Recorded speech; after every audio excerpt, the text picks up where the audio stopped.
नमस्कार, मी प्राजक्ता तांडेल। बुलेटिनमध्ये आपलं सगळ्यांचं स्वागत। आणि बुलेटिनच्या सुरुवातीलाच अतिशय मोठी बातमी। विरोधी पक्ष नेते देवेंद्र फडणवीस हे आज दिल्लीमध्ये पुन्हा दाखल झालेले आहेत। दिल्लीमध्ये भाजप वरिष्ठ नेत्यांसोबत तातडीची बैठक आयोजित करण्यात आली आहे आणि खासगी विमानाने देवेंद्र फडणवीस हे मुंबईहून दिल्लीला गेलेत। राज्यातील सत्ता नाट्यावर महत्त्वाची चर्चा आज दिल्लीमध्ये होणार आहे आणि आज संध्याकाळपर्यंत मोठ्या घडामोडींचे संकेत देण्यात येत आहेत।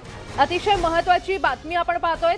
देवेंद्र फडणवीस हे दिल्लीला रवाना झालेले आहेत। दिल्लीमध्ये भाजप वरिष्ठ नेत्यांसोबत त्यांनी तातडीची बैठक आयोजित केलेली आहे। खासगी विमानाने ते मुंबईहून दिल्लीला गेलेत आणि सध्या ते दिल्लीमध्ये दाखल झाले असल्याचं कळतंय। या क्षणाची अतिशय मोठी बातमी आपण पाहतोय। आता भाजपच्या गोटामध्ये देखील घडामोडींना वेग आला असल्याचं पाहायला मिळतंय। देवेंद्र फडणवीस हे दिल्लीमध्ये दाखल झालेले आहेत। आज दिल्लीमध्ये भाजप वरिष्ठ नेत्यांसोबत त्यांची महत्त्वाची बैठक पार पडणार आहे। याबाबत अधिक माहिती देत आहेत आमचे प्रतिनिधी प्रशांत लीला रामदास आपल्यासोबत जोडले गेलेले आहेत। प्रशांत, महाराष्ट्रात हा सत्ता संघर्ष पाहायला मिळतोय आणि आता त्यातच भाजपच्या गोटात हालचाली वाढलेल्या आहेत। फडणवीस हे दिल्लीमध्ये दाखल झालेत, काय अपडेट मिळतंय?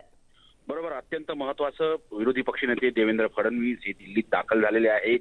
त्यांच्यासोबत महेश जेठमलानी हे ज्येष्ठ विधिज्ञ त्यांच्यासोबत आहे आणि इथून होऊ शकतं ते हे दोनही जे व्यक्ती आहेत, एक तर देवेंद्र फडणवीस आणि दुसरे महेश जेठमलानी, हे दोघंही आता अमित शहा यांच्या निवासस्थानी जाण्याची शक्यता आहे। हे दोघंही खासगी विमानाने दिल्लीत आले होते, दिल्लीत आलेले आहेत आणि ज्या पद्धतीने माहिती मिळते की महाराष्ट्राचं जे राजकीय संकट आहे ते राजकीय संकट दूर करण्याकरिता आज कुठेतरी अमित शहांच्या सोबत चर्चेसोबत मार्गी निघाला आणि या अमित शहांच्या बैठकीमध्ये भारतीय जनता पक्षाचे नेते आणि अध्यक्ष जे.पी. नड्डा हे देखील उपस्थित राहते अशीही सूत्रांनी माहिती दिली आहे। पण या घडीला हे अत्यंत महत्त्वाचं आहे की विधानसभेचे विरोधी पक्ष नेते देवेंद्र फडणवीस हे दिल्लीत दाखल झालेले आहे। आतापर्यंत ज्या पद्धतीनं गेल्या वेळी जर बघितलं आपण तर गेल्या वेळी जेव्हा ते दिल्लीत दाखल झाले होते तेव्हा ते मीडियाच्या समोर आले नव्हते, पण आता ज्या पद्धतीनं पहिल्यांदाच ते या सगळ्या प्रक्रियेमध्ये मीडिया समोर आलेले आहेत आणि निश्चितच एकंदरीतच भाजपच्या गोटामधून आता महत्त्वाच्या हालचाली सुरू झाल्या असल्याचं पाहायला मिळतंय। तुम्ही यावर लक्ष ठेवून राहा, याबाबत अधिकही